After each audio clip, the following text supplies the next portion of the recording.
Back at about this time last year, I was lucky enough to be invited to the Scrambler 1200 launch, and whilst everybody was fainting and fawning over the 1200 XE, my eye was actually drawn more to the XC, which was much more understated and a little bit more subtle, if I'm being honest.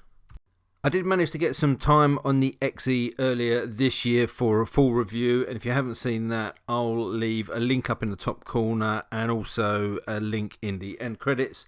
I enjoyed riding that bike, there's no denying just how good a bike it is. I had a few nitpicks with it, but that's just personal preferences. But I did want to try the XC just to see how that compared, and it's taken till now for me to get some time on one.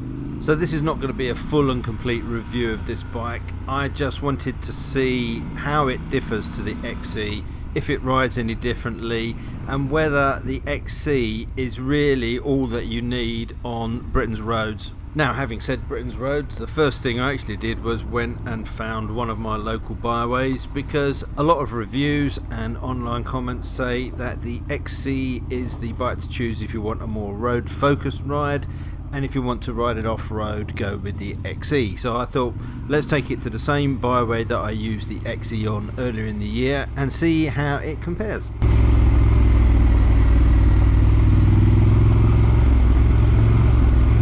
The two models have the same wheel and tyre sizes, so the only difference is in the suspension. The XE has 200mm of travel front and rear. The XE has 250mm of travel, so there's your difference. A little bit more ground clearance, but that difference in travel will also change the rake and the trail. But to be honest, the numbers are so similar that you wouldn't really notice them if you jump from bike to bike and rode them.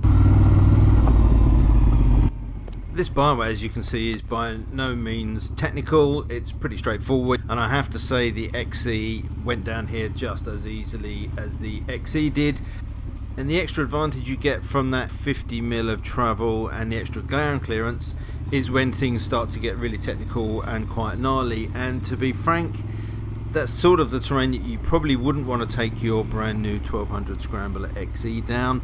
These are the kind of trails that I think the majority of these bikes are going to see, if they see any time off the pavement at all.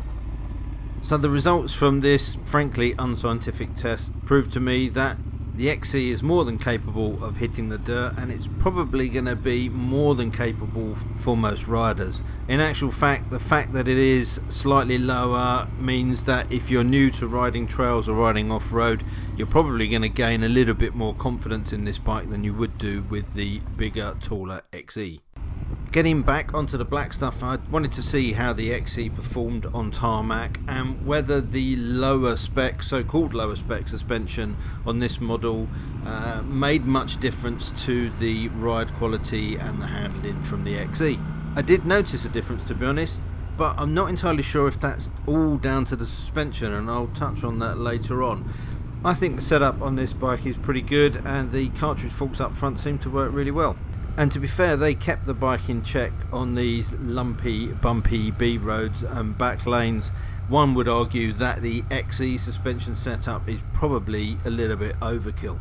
Of course, I'm not saying that the suspension setup on the XE isn't fantastic. I don't want to upset any XE owners, but for the bulk of riders, I think the XC is more than capable until you start to push it a little bit, and that's one issue that I found with this bike. Now, to be fair, I think there may well have been mitigating circumstances. This is a press bike, it had done more than 4,000 miles, and it's been in the hand of bike journalists, so I suspect it's had a little bit of a tough life. But I did notice that when you started to pick the pace up and really started to press on,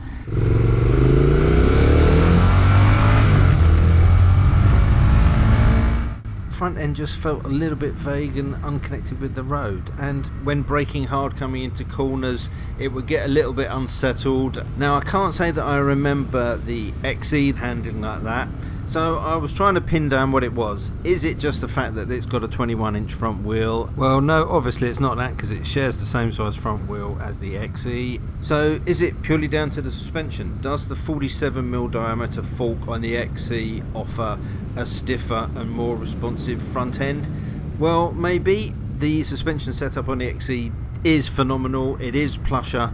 But having said that, the suspension setup on this is good as well, and I was able to play with the compression and rebound damping a little bit to try and sort the problem out. And I actually don't think that the suspension was the issue. I've got a feeling that the front tyre on this, having done over 4,000 miles, is starting to peak and is nearing the end of its life, and that unfortunately meant that this bike just didn't quite feel as planted and as connected as I remembered the XE doing so. And I'm pretty sure it's got nothing to do with the XC, rather the fact that this tyre was on its way out.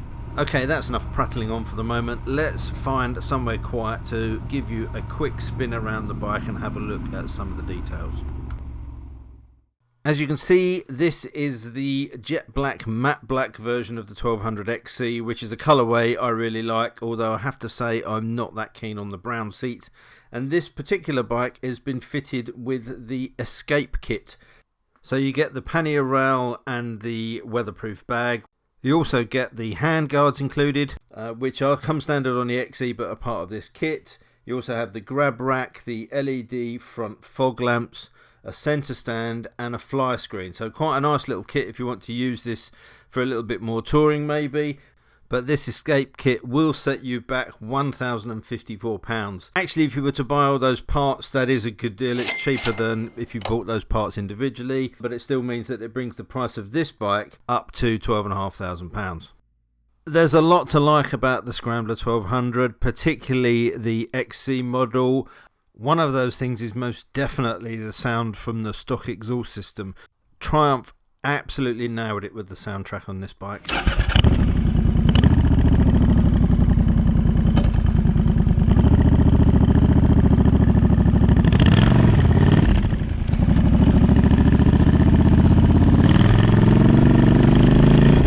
Almost doesn't need decatting, but I probably still would do it. It's going to save a bit of weight, it's going to sound even better, and it might actually keep that exhaust cool, although unlike a lot of people I don't have a problem with heat from this pipe.